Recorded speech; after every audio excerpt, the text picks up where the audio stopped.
Buenos días chicos, el día de hoy vamos a trabajar en cuadernos sociales el tema del final de la colonia.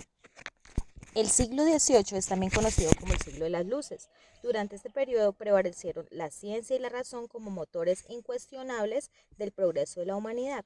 Desde inicios del siglo se produjo una grave crisis espiritual en la que se criticó y realizó una oposición a la Iglesia Católica y a las monarquías absolutas.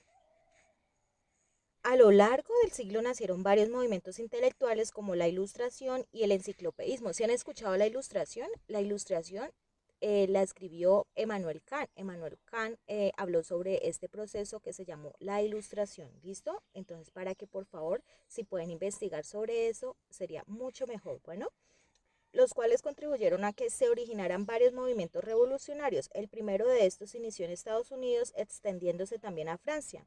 Durante las primeras 3 décadas del siglo XIX estallaron varias revoluciones que dieron lugar a los movimientos independentistas de las colonias españolas en América. Ahora las reformas borbónicas. Durante el siglo XVIII España atravesaba una época de profundos cambios y transformaciones debido a la muerte de Carlos II de España, representante de la Casa de los Habsburgo y último en su linaje familiar sin descendencia. Entre 1701 y 1713 se llevó a cabo una lucha conocida como la Guerra de Sucesión.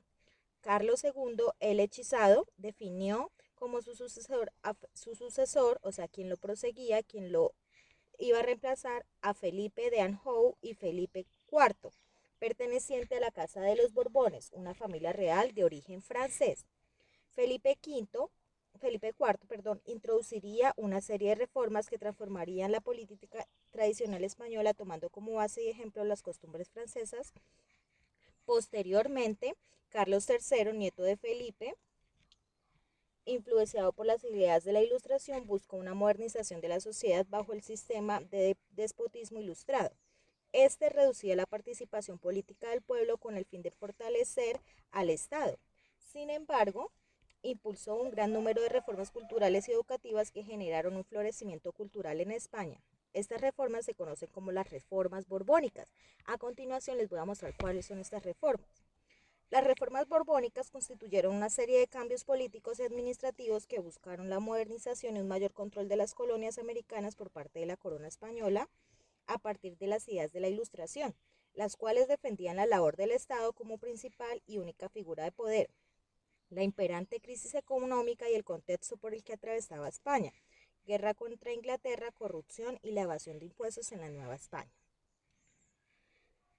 ¿Cuáles fueron las reformas borbónicas?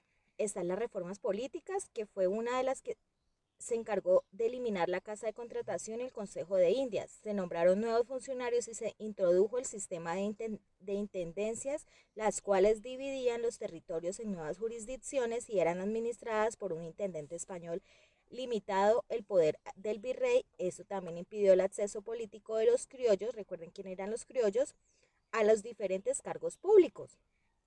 Ahora las reformas militares.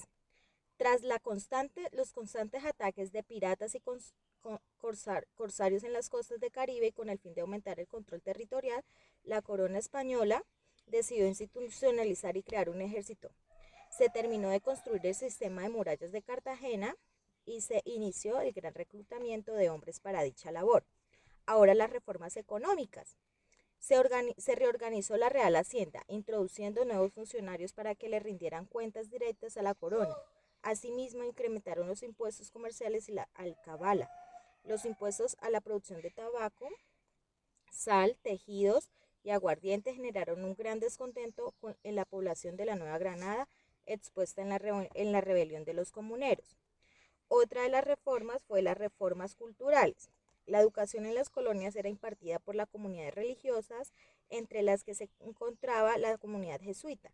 Estas comunidades educaban a los mestizos, los criollos y españoles y defendían una educación racionalista y basada en la filosofía de la naturaleza. Las reformas borbónicas modificaron los planes de estudio introduciendo nuevas asignaturas, dando como resultado una ilustración criolla. Ante este hecho, que se presentaba como una amenaza hacia la corona, la Compañía de Jesús es expulsada en 1767, seguido del cierre de sus colegios y universidades. Ahora vamos a ver cuáles fueron los factores de la Revolución de la Independencia. Aquí aparece un hombre muy importante que se llamó José Antonio Galán. José Antonio Galán fue un líder campesino nacido en la provincia de Socorro, quien participó y se destacó en la revuelta de los comuneros de 1781 y nació de una familia pobre, tuvo que trabajar desde pequeño, hecho que ayudó a formar su carácter rebelde. Estando casado y siendo padre de 2 hijas, participó en una revuelta en defensa de los indígenas guanes y en contra del corregidor de Charalá, lugar donde nació. Posteriormente, Galán participó en las revueltas populares o comuneras en contra del aumento de los impuestos y en las que hizo famosa la frase «Viva el rey, muera el mal gobierno». Finalmente, tras ser arrestado, Galán fue acusado y sentenciado a muerte en 1782.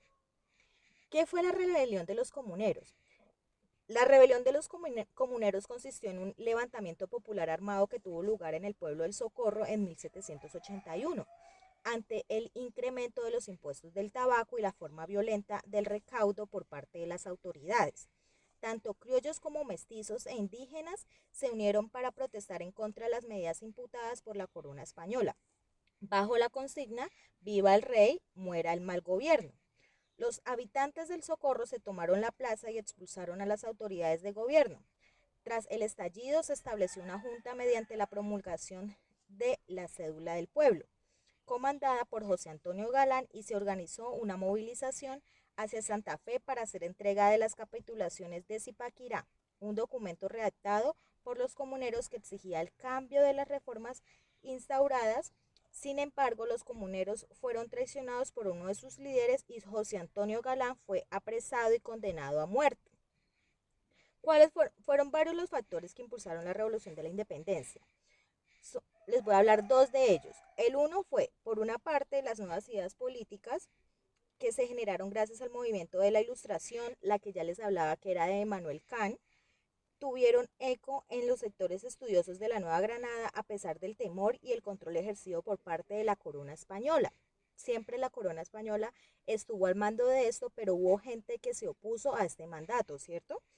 Por otra parte, la independencia de los Estados Unidos, la Revolución Francesa, la invasión de Napoleón a España, Napoleón Bonaparte, ¿no?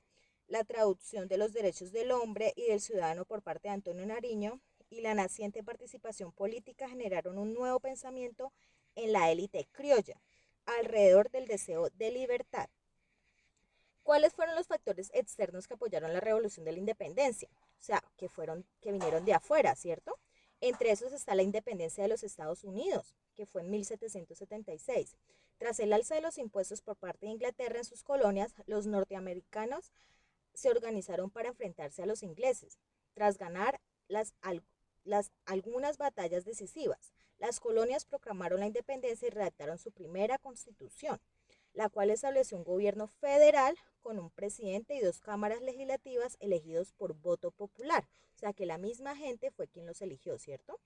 Otra fue la Revolución Francesa. Aquí ya aparece Napoleón Bonaparte, ¿cierto? Que fue en 1789 y 1799. Bajo la consigna Libertad, Igualdad y Fraternidad, los sectores exclusivos en Francia se rebelaron en contra de las políticas y el sistema de gobierno del monarca Luis XVI tras la toma de la Bastilla, una conocida prisión. Los ánimos populares fueron incrementándose hasta el punto de crear una nueva constitución, la cual reducía el poder del rey y establecía un congreso que gobernaría junto a él. Asimismo, el poder de la Iglesia se veía limitado, convirtiendo a Francia en el primer Estado nacional republicano. Otra fueron las ideas de la Ilustración. La posibilidad que tuvieron varios criollos de viajar y estudiar en otros lugares les permitió conocer las ideas que se gestaban en Europa. Fue así como las ideas de grandes filósofos como Locke, Rousseau y Montesquieu llegaron a la Nueva Granada. Tienen que leer sobre ellos, que tienen unos libros súper buenos en educación. ¿Listo? Estas ideas defendían los principios de igualdad mediante lo que se otorgaba al pueblo voz y voto. El poder del Estado debía ser administrado en 3 ramas y la Iglesia se convertía en una institución independiente del Estado. Otra fue la crisis de España. Tras la guerra con Inglaterra, España se encontraba en una profunda crisis. Ante esta situación, Napoleón Bonaparte ofreció su ayuda a los reyes de España y desplegó su ejército hacia territorio español con el objetivo de llegar a Portugal y bloquear a los ingleses. Este hecho generó un conflicto entre Francia y España, haciendo que Napoleón tomara el control político de España y designara a su hermano José Bonaparte como nuevo rey de España. Listo chicos, este fue el tema del día de hoy. Recuerden que si tienen dudas me las pueden hacer, ¿listo?